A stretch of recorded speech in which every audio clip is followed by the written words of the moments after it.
Are anti-Israeli protesters being paid up to $1,000 in New York to attend protests on the injustices in Gaza? Okay, first off, this is going to be super short. I have to catch a flight to Europe really soon. If you've seen what's been going on with NATO in the past few days, I feel like the wolf in Pulp Fiction. And wait for the wolf, who should be coming directly. Don't worry, we're not giving up on Europe, but the clock is ticking away on China. And all of the armies in Europe have a total troop strength of about 2 million soldiers without the United States. You guys got this. We're just running to the store for some milk. You can stay alone in the house, but Poland's in charge while we're gone. Okay, back to Israel. This popped up on Craigslist and was posted by Sacha Reutman, and he posted on Twitter that someone in the New York area Craigslist was offering between $200 and $1,000 for paid anti-Israel protests. Now, by the time I got to this, it had been removed from Craigslist by the user. I appreciate all you guys telling me about it. But the Wayback Machine does show this Craigslist ad, and based on timestamps, it appears that this was up for 2 days and then was taken down. So it was discovered on the 14th and it was posted on the 12th. Now, here's kind of the question. Is it real? Now, the answer to that is yes, the posting was real, although it's harder to gauge the intentions of who posted it or figure out who posted it. So there's essentially 4 possibilities here. It's possible that the post was a foreign government psyop on the anti-Israeli side. It's possible that it was a private psyop or a troll on the anti-Israeli side. It's possible that it was a government psyop on the pro-Israel side, and it's possible that it was a private psyop on the pro-Israel side. I'm going to go through all 4 of those possibilities using ICD 203. Now, by private psyop, I kind of mean a person who is posting as a troll because they think it'll help their side or they're doing it for attention. This is basically someone who doesn't have any involvement with the government or is being paid by the government. So let's say it was a post of a foreign government as a psyop on the anti-Israeli side. So if this was a genuine post from a media agency contracted to produce anti-Israel content, it seems a little late since much of the public attention is kind of turned away from Gaza. If we look at this Craigslist posting from the standpoint of data provenance, I can't find any data on a company named Cat Casting. Anyone can make a Craigslist post, and I ran this particular email through some software, and it looks like a new account. The first time this thing showed up was the 12th of February, 2025. There is a company called Central Casting in the New York area, but an organization like that wouldn't use a Gmail. And based on Sacha Reutman's Twitter post, the question is who's funding this? And this kind of popped up when the war first started and people saw that so many tents at student encampments looked the same. And while there is no doubt in my mind that there was some organized funding of protesters by foreign actors, the tent thing was just because it was a cheap tent available at Amazon with 1-day shipping. So the Iranians aren't hiding behind every tent. Maybe some of the tents, but not every tent. Now here's the funny thing. A lot of protests regarding Gaza have died down and have kind of been replaced by this new normal of just kind of general anti-Semitism, which sucks. Like if you're an anti-Semite, don't be that anymore. But the other issue is that there's this peace treaty now, or at least a ceasefire, between Israel and Hamas. So there's less propaganda footage coming out of Gaza. And if there's no new video, then there's nothing to post. If there's nothing to post, there's no room for performative outrage.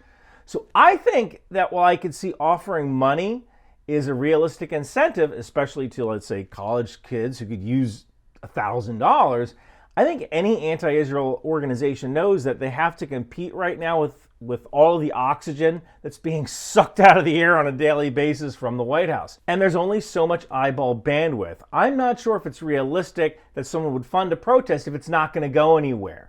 And if nobody's going to watch it on social media and nobody's going to report on it in the news and the world has pretty much moved on from Gaza now that hostages are slowly being released, why even fund something like this? It's not going to go anywhere.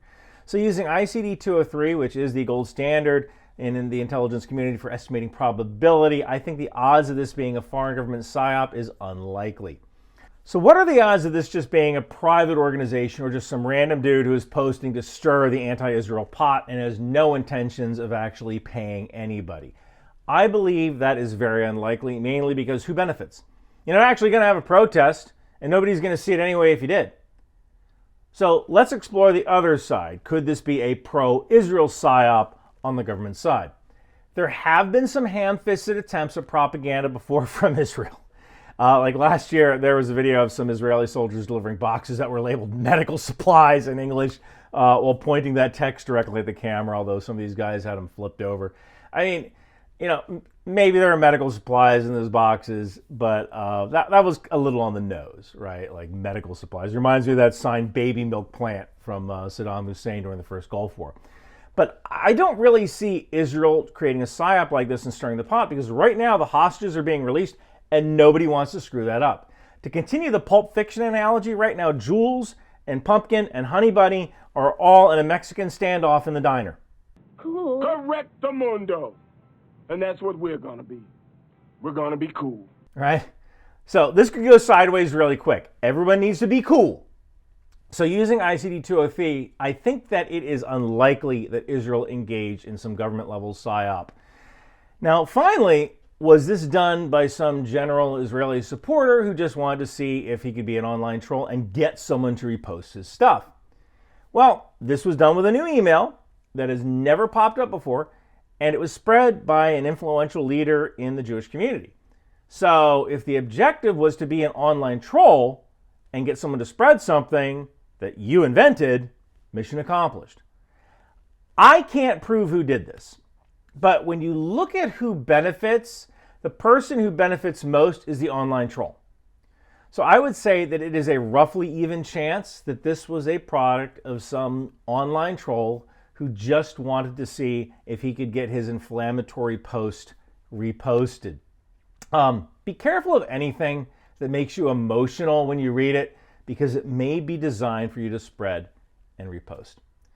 So I think at the end of the day, this just might have been some maybe pro-Israeli online troll, or maybe just some dude with no political affiliation who wanted to see if he could get attention. All right, look, I gotta leave for the airport right now. If you need some in-flight reading yourself, go grab The Wind Machine from Amazon. It's a really good book. It's also available on Audible if you're a Marine. And you can grab my Intel Life hoodie at Bunker Branding. All right, Europe is 6 hours away. I'll be there in 3. Wow, this girl from Watertown sure is cool. Hey kid, what's going on? Think tank! You know, a girl from Watertown is kind of like riding a moped. It's lots of fun till your friends see you on one. What's really cool is a t-shirt or hoodie from Bunker Branding. Wow! Intel Life! Control-C, Control-V! That's exactly what we do! And Bunker Branding has all sorts of cool gear. Intel Life, Aerosol, Live, Laugh, Launch for Destroyer, Trident, HIMARS, and Patriot. Think outside the bomb. Drone Suite Drone. Department of the Boat People. Landmines. And even the tow missile. It would behoove you to grab one today. Girls from Watertown aren't cool, so wear your Bunker Branding gear. Now I know. And knowing's half the battle. Hey babe, you wanna dance? Bunker